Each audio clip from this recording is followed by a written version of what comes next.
Ghosts. Ghosts are spirits of the dead, and the dead are elements of our past. People, places, moments in time. Somehow, I felt that creating these images conjured ghosts out of memories. Memories. The longing to acquire these images was driven by a desire for a preservation of memories. I spent the better of my first 26 years in this house at 4310 Behrwald Avenue in Cleveland, Ohio. There are moments in life when we lose an element of our past, when something dies without warning. But not this time. This time, I knew the house would be sold, and I would be able to prepare as the memories slowly turned into ghosts. And somehow, I felt that creating these images sealed that fate. That by capturing these moments in time, I turned the remnants of my memories into a sort of fiction, into an illusion which never was. You see, some memories are cheapened when you talk about them. This wasn't that. It was that pictures in a video are always of places we have never been. Video is always showing us far-off lands or legendary people or imaginary locations. Now, here was one showing the house I lived in for the first quarter of my life. A place which was so real to me was suddenly reduced to pictures glowing from a screen which usually shows places I have never been. My memories of this house are such real, tangible, physical things in my mind. Those memories of the heat of a summer day. And you can't feel that as you hear these words. Memories of this house hold the brisk cold of winter nights. And you can't feel those either. So many things get lost in the translation. The smell of fresh-cut grass, the feel of steps underfoot, the musty odor of the basement, the texture of a doorknob. But I wanted to remember those things. All the small details. I wanted to preserve those things as clearly as I could because I knew that I would lose my memories of those details down the corridors of time unless I made this effort to hold on to them. This is a way to remember. This is a brief record of that home as it was on the 15th of June, 2001, and the way that I remember it from the years before. I remember the mailbox in front of the house. When the new siding was put on, the mailbox had been repainted. Before that, I think it was silver. And that wasn't the first color that it was either. I have no idea what the original color of that mailbox was. The door handle on the screen door of the front of the house. It had been broken for years, and nobody ever bothered to fix it.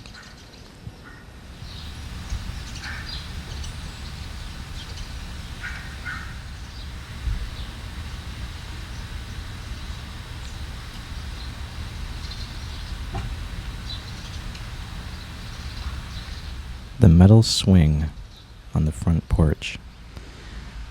It was a really gaudy, heavy, just goofy thing. It was very noisy. It would always clang whenever you sat in it. I remember it being green originally.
As you look off the front porch of the house, I could see the other homes.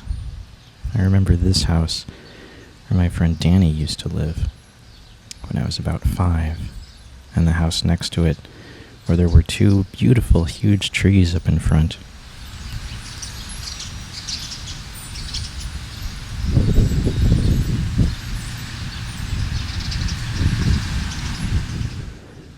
And the house with the red on top, where Sammy lived.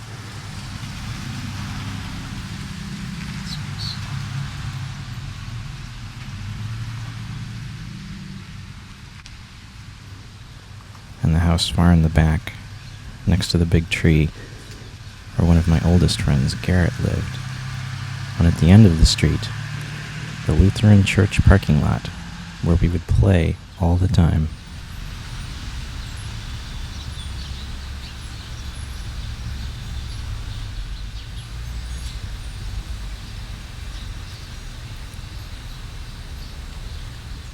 The porch had been kind of falling apart for a long time. Years and years ago, this hole was made in the porch by a dog named Opal, who had this tendency to scratch at the wood.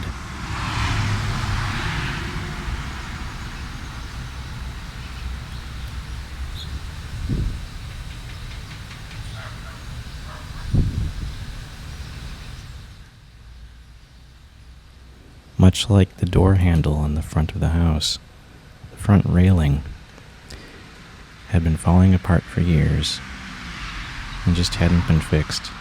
But it's things like that that I'll always remember. Remember exactly what that metal felt like. The sound that it would make when your hand came in contact with it.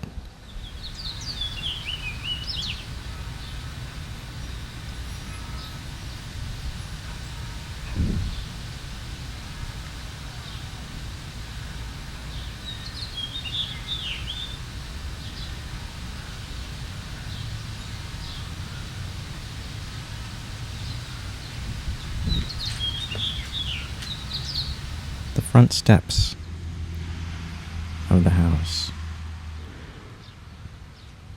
One of those unique things with a lot of character. To remember every rust stain of the supporting steel beams that went through the cement, and the texture of the bricks.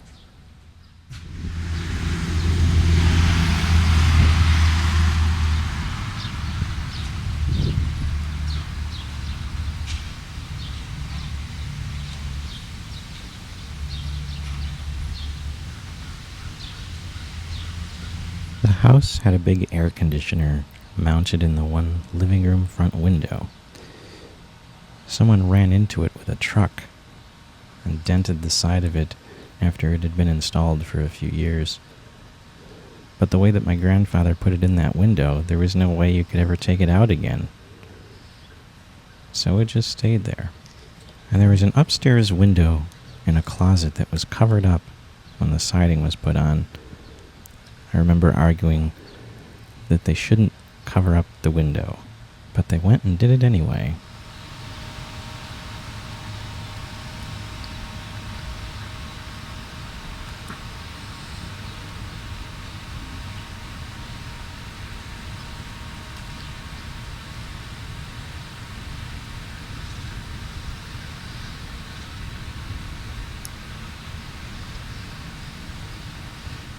So many little things to remember.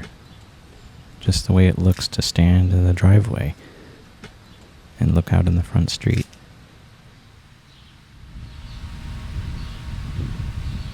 To remember what the meters mounted on the side of the house looked like. Something that I never really paid attention to when I was there.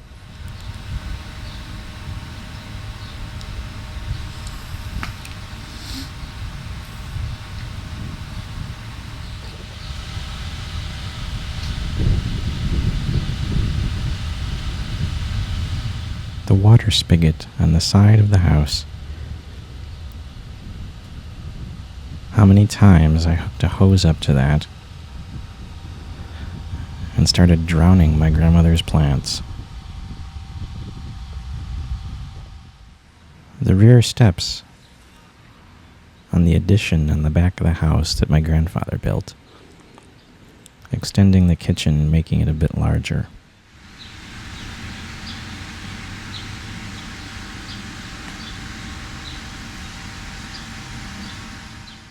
I remember at the time he was making it, I kept on thinking, I really hope that he knows what he's doing. Because I was pretty certain he'd never done anything quite like that before, despite his skills in carpentry.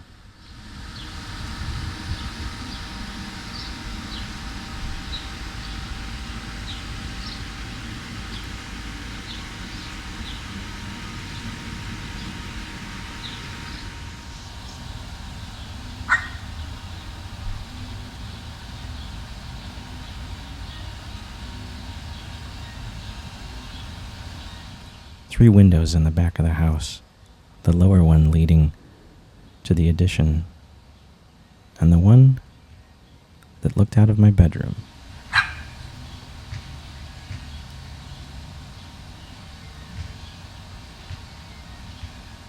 And the one next to it,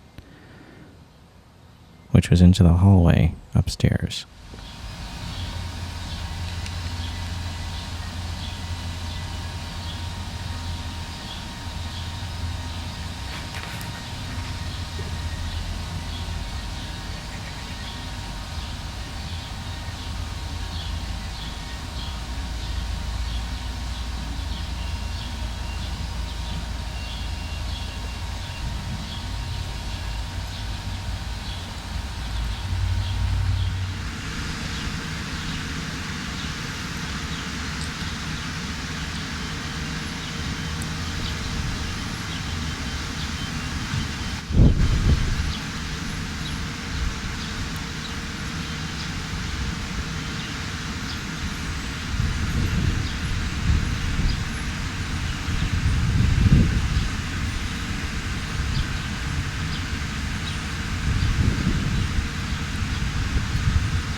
The steps that my grandfather used on the back of the house were actually the steps that were on the original back door.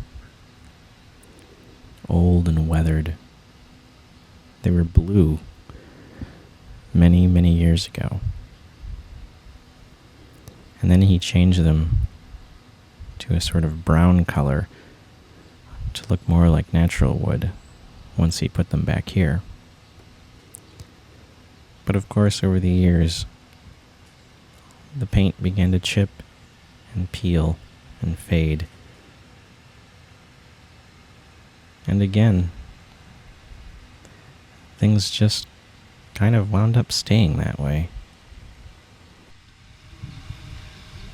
Looking out into the backyard, the pine tree and the garage and the fireplace.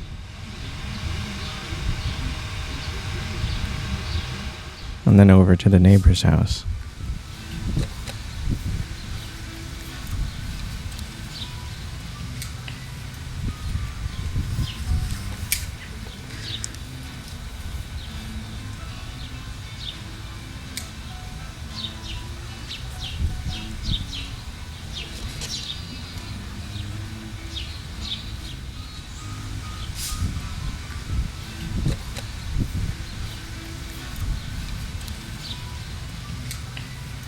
There was a small spot right in front of the garage that when I would play with the hose when I was in grade school, I'd have the water run down into the back patio.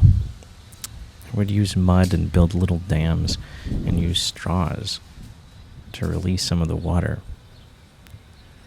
That's probably why the wood started rotting there.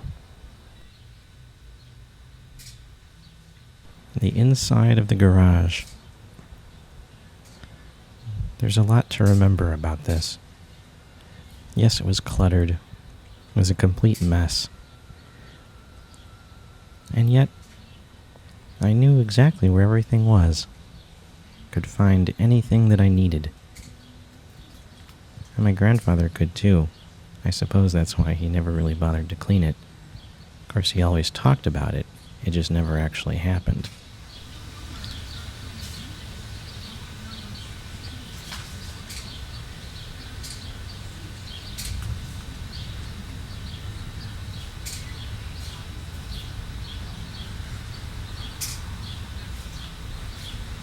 I remembered the vise that was mounted to the work desk on the side of the garage.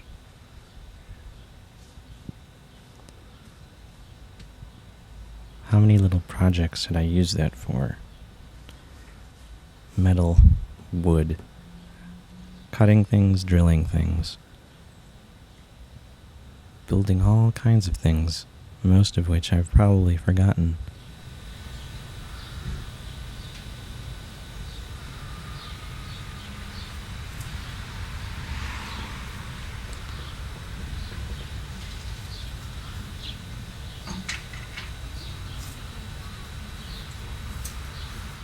I remember for many, many years,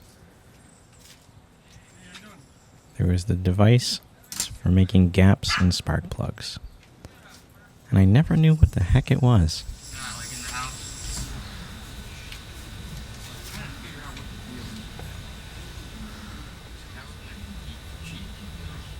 The grinding wheel. Another thing that I used countless times. I still remember exactly the sound that it would make as the motor would whir up when you turned it on.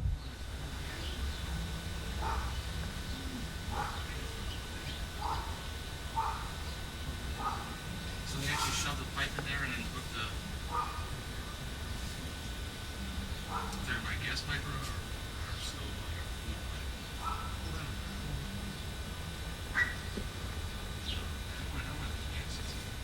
I had a toboggan when I was younger that somehow never got thrown away and somehow just wound up in the back of the garage. I had it for so long, I don't even remember how old I was when I first got it. When the house was built, they wouldn't put in a gas fireplace. So they didn't have it back then. So...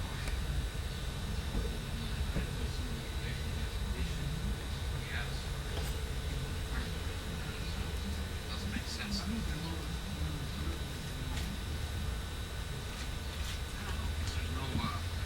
There were so many things in the garage,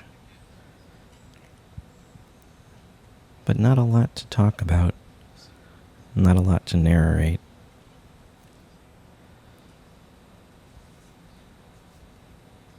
Because it was the overall feel of those things that hold the memories.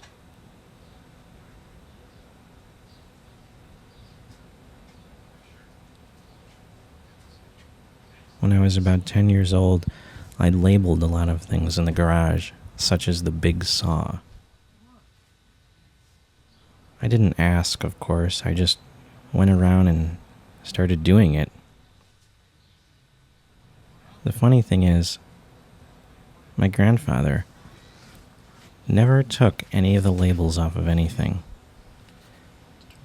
He thought that it was so cute that I did it, that he just left everything.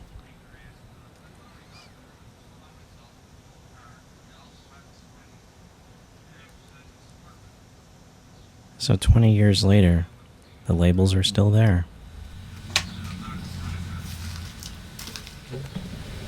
We just go once a week and again, was it all about it, 2 weeks. Just come through. All right, take it easy.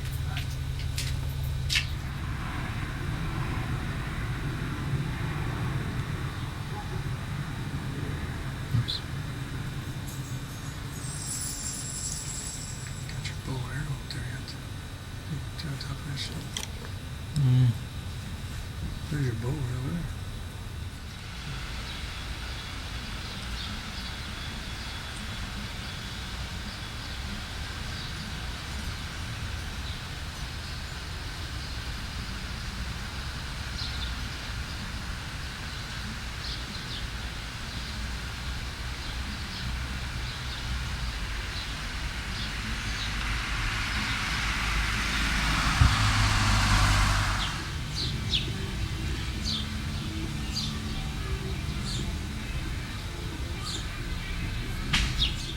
That's what the place always sounded like in the summer.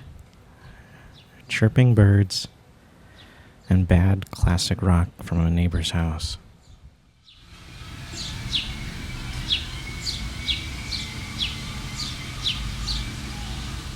The fireplace in the backyard was something we almost never ever used for anything.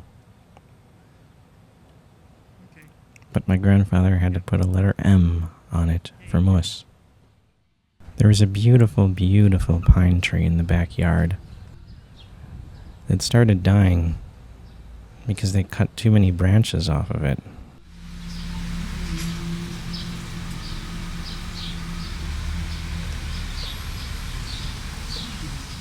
The steel doors on the fireplace would make a very certain creak as you opened them.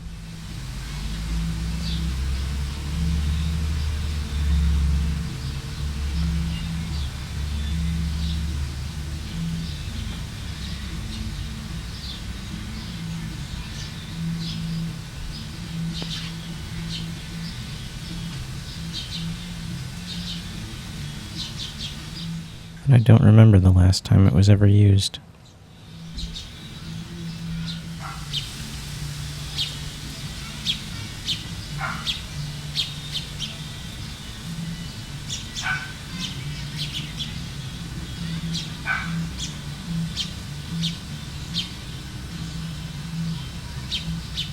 The lights in the backyard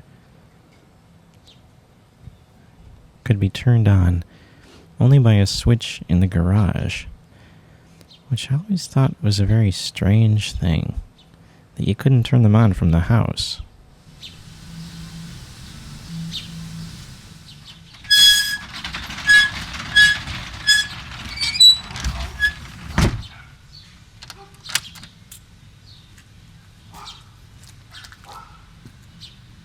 I wanted to remember the sound that the garage door made when you closed it.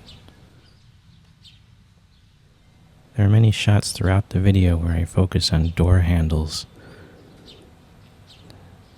which I slowly began to realize was symbolic of coming and going from a specific place.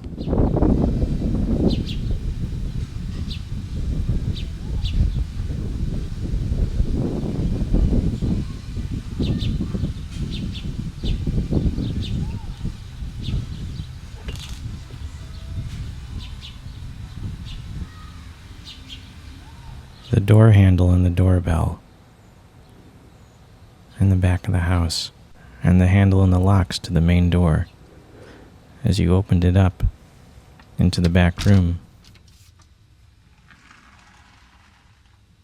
Like middle-class houses all across America. A mess.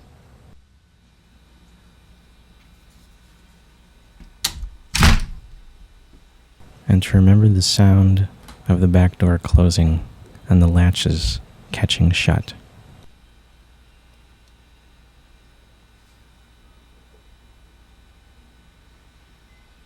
The lock on the top of the door was there when the door was originally put in, before the addition was built onto the back of the house. Who knows how ancient that must be. The clock on the wall in the back of the house was once in the living room, and the kitchen table was set in a spot that I wanted it to be. I moved it one night from the middle of the room, knowing full well that nobody would ever bother to put it back.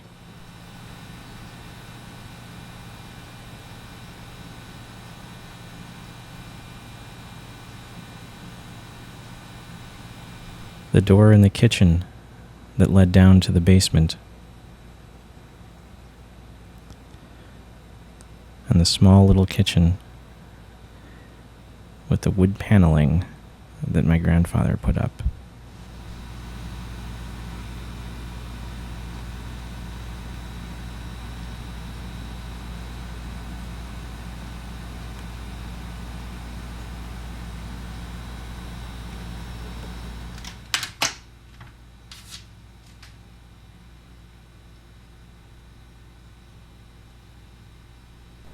And yet again, the sound of another door.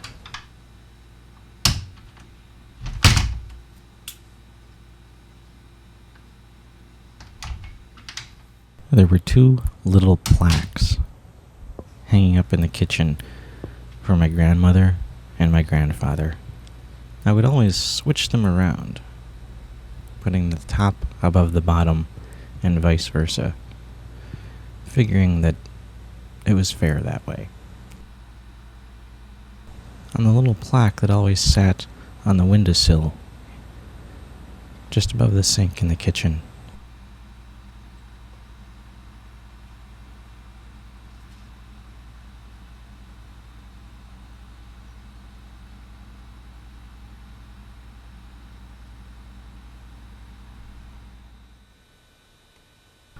light switches,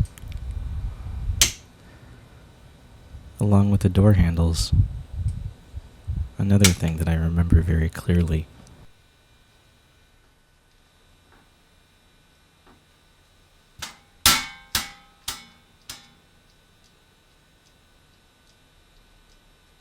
And the sound of the clothes chute that ran from the bathroom upstairs through the kitchen down into the basement.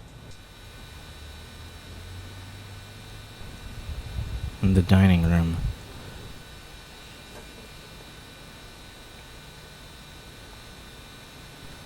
which was attached directly to the living room.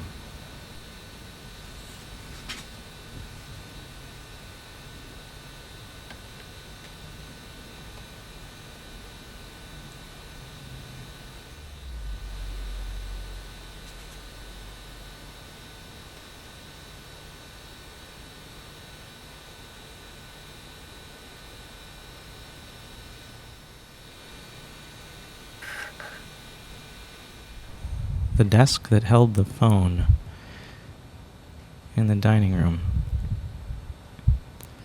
I remembered all these little nicks and marks in the wood.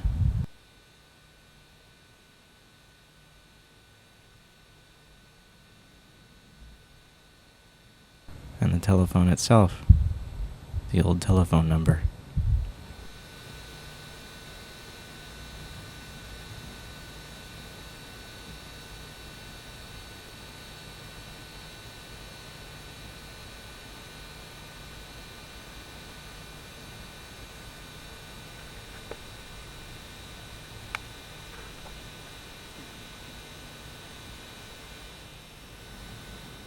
This was my grandfather's dresser up in his bedroom, which later was moved down into the dining room.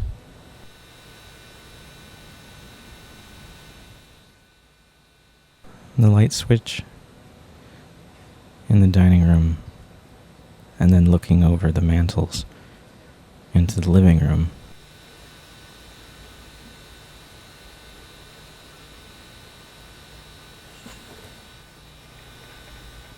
The Pieta statue. This little sculpture was in the house as long as I could remember. I would always point out to my grandmother how the perspective on the statue was incorrect, and that Mary would actually be about 10 feet tall. And the papal blessing that was given to my grandparents from the Pope for their 50th wedding anniversary. I always thought it was kind of like a message from Santa Claus. You know the Pope didn't actually write it, but it's the thought that counts. Looking from the front door in the corner of the living room, across the rooms,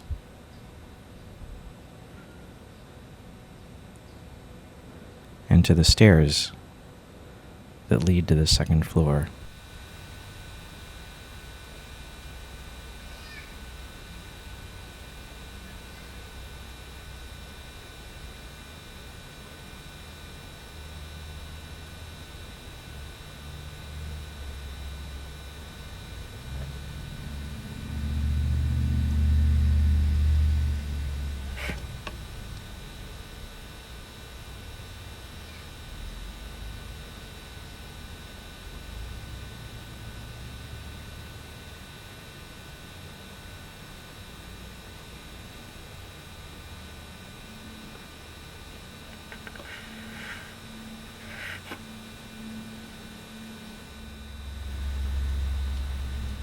Standing on the first landing of the staircase, you can look upstairs and look back down into the living room.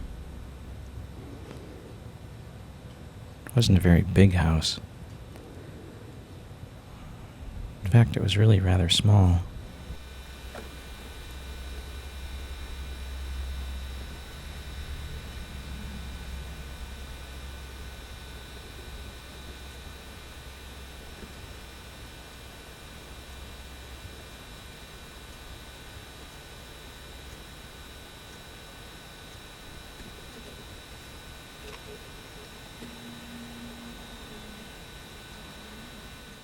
A picture of a bunch of us from my grandparents' wedding anniversary.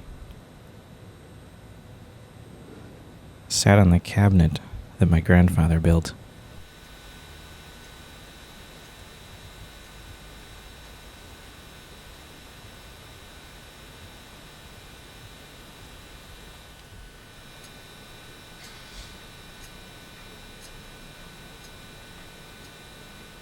The sound of ticking clocks.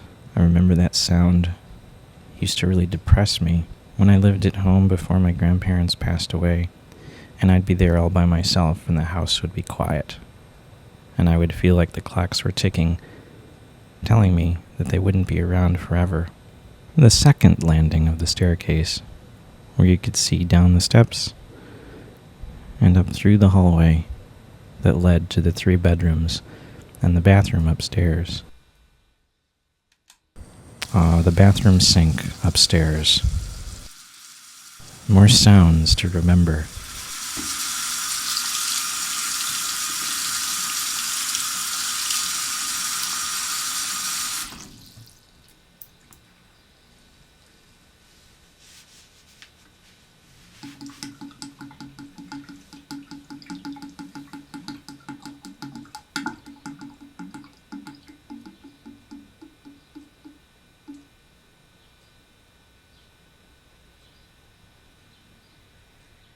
In the bathroom, there was no lock on the door, so you were forced to close the door and open up one of these drawers to keep the thing shut. I remember when I was young, I would have nightmares where monsters were chasing me and I'd run into the bathroom and the door would wind up opening the other way. The heating grate on the floor of my old bedroom.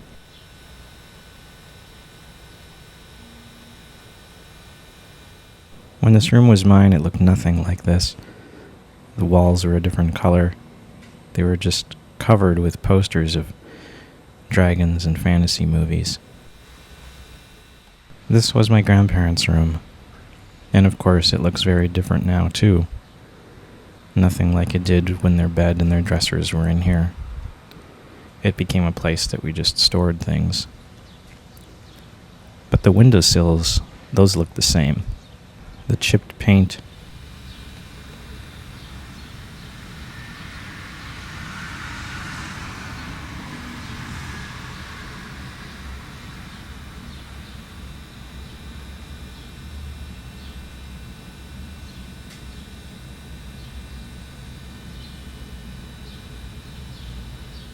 The view through the screens out to the houses across the street.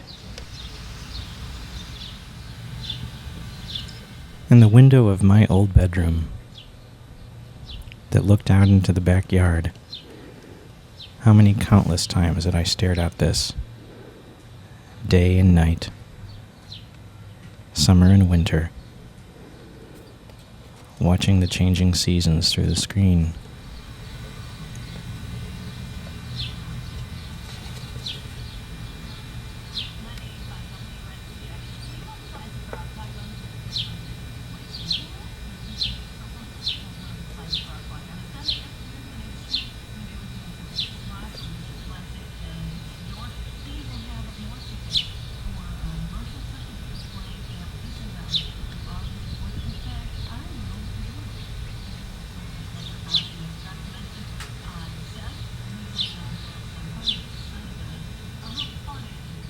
Once upon a time in, 1991, 1992, sometime around then, I remember talking on the phone to a friend of mine.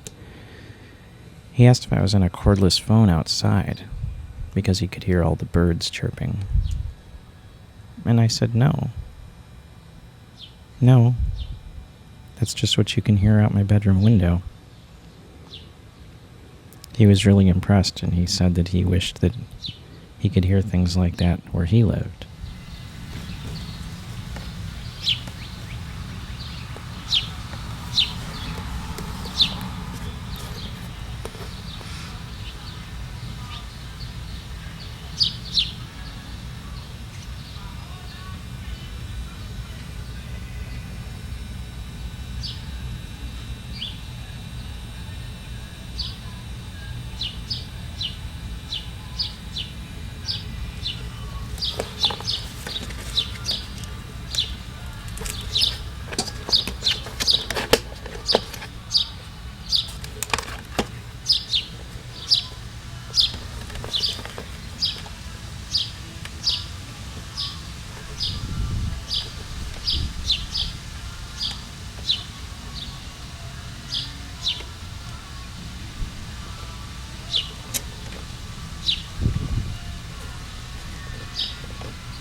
For living in the middle of the city of Cleveland, it could be a very serene place.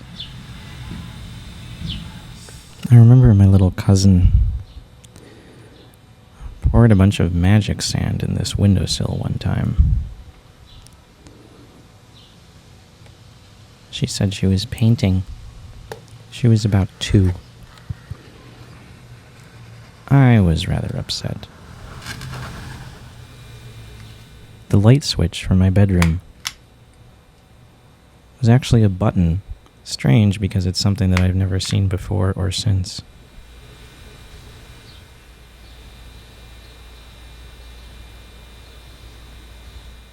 And again, a doorknob. The one to my bedroom. The room where I wrote my first novel. And this, my first stereo. I got it for Christmas when I was in the 8th grade. Or maybe it was the 7th. Worked for years until the tape player decided to die and the turntable. So I went out and bought a different one. One that I still had and still use when I made this video. And this cabinet that my grandfather built, he added all the shelves onto the top.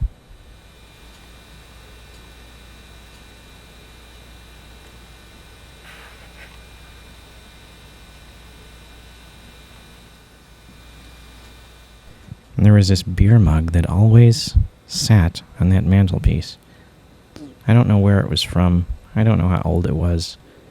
And I don't know if anybody ever even used it. But I always remember it being there. This is probably only the second time I ever held it. The buffet in the dining room. It was just filled with junk and paperwork. Maybe a few socks and old photographs.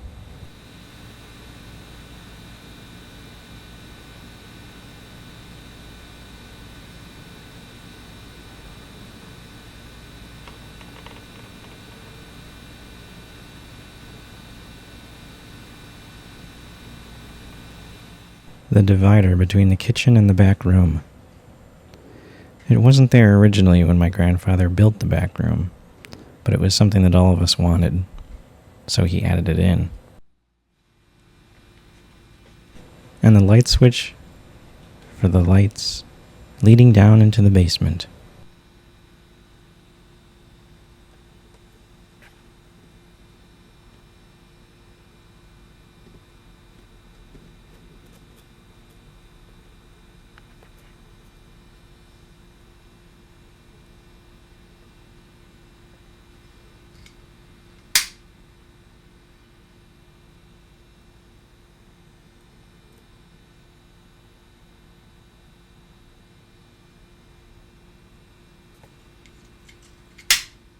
Once you were in the basement, it was a complete mess.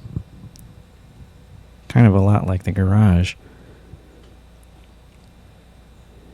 Of course, throughout the years, the mess would change, but it was pretty much always there. I think the cleanest the basement ever was when I was in junior high school, and I filled it with cardboard so my friends and I could be breakdancing.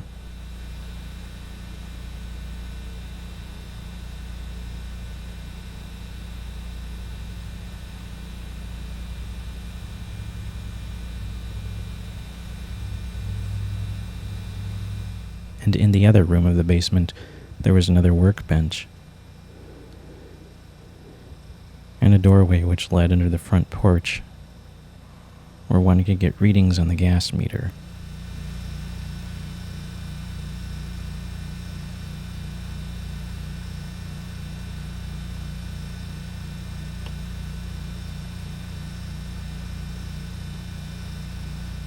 I remember always thinking that the chipping paint looked like tree bark.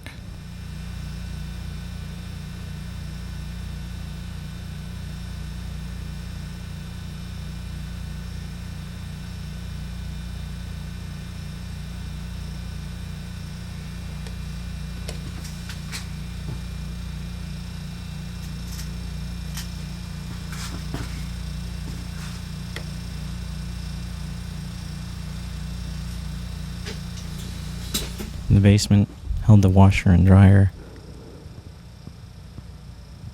and the water tank and the new furnace that we'd gotten put in when the one that had been there for more than 20 years just decided to stop working.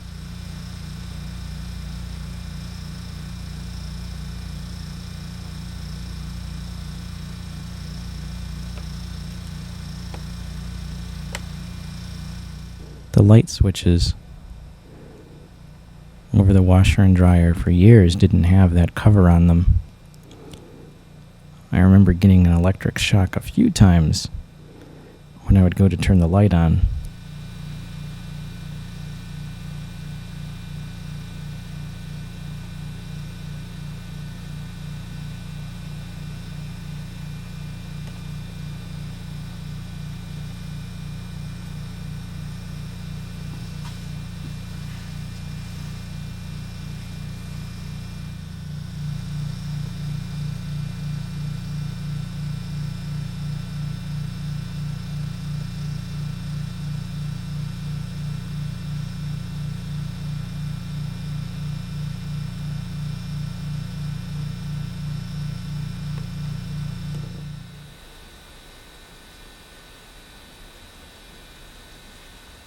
And finally we walk through the house. From the back door, all the way through the living room, and up the staircase to the second floor.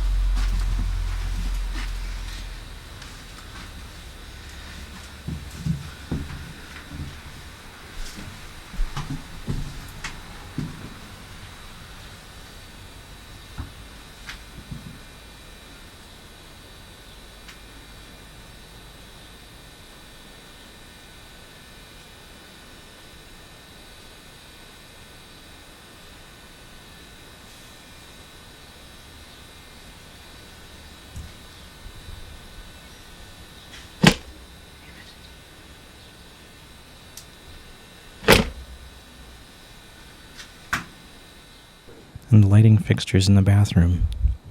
Yet another thing that my grandfather made.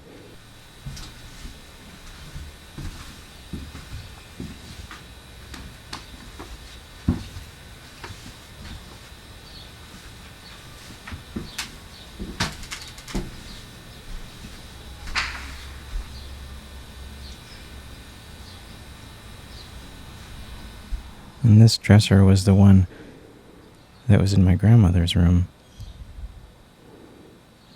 Yes, indeed. This room was very different when it was mine.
Down in the basement, a few strange things wound up gathering dust.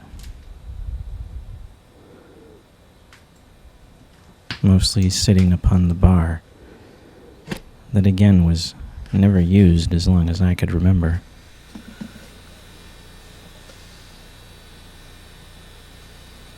This was a paperweight I believe I built when I was in the second grade.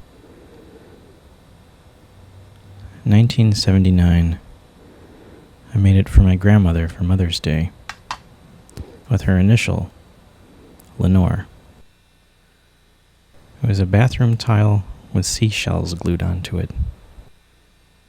Funny, after all those years, none of the shells ever came off.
the latch to the screen door on the front of the house. Another handle, another doorway. My relationship to this place was an important one in my life. But all relationships are temporary. Families, friends, lovers. Sooner or later, every relationship becomes a ghost, a memory. We lose the house we grew up in. We lose touch with our childhood friends. We lose our grandparents, our first love. Some would see that as a sad thing, but good and bad in life are often determined by our perspective. I choose to see such things as something good and positive in life, because the finite time we have should not cause us to lament the lack of these moments in the future, but rather to relish and cherish the moment while it happens right now in the present. Too often in life, we lose important relationships without the chance to wrap them up, place them gingerly on the mantle, and say goodbye. But with this one, I could. So this is what I have done. Taken my chance to say a proper farewell before I walk out the door. Every door in this house helped guide me to the person I have become. As I walked through those doorways, the experiences beyond them shaped who I am.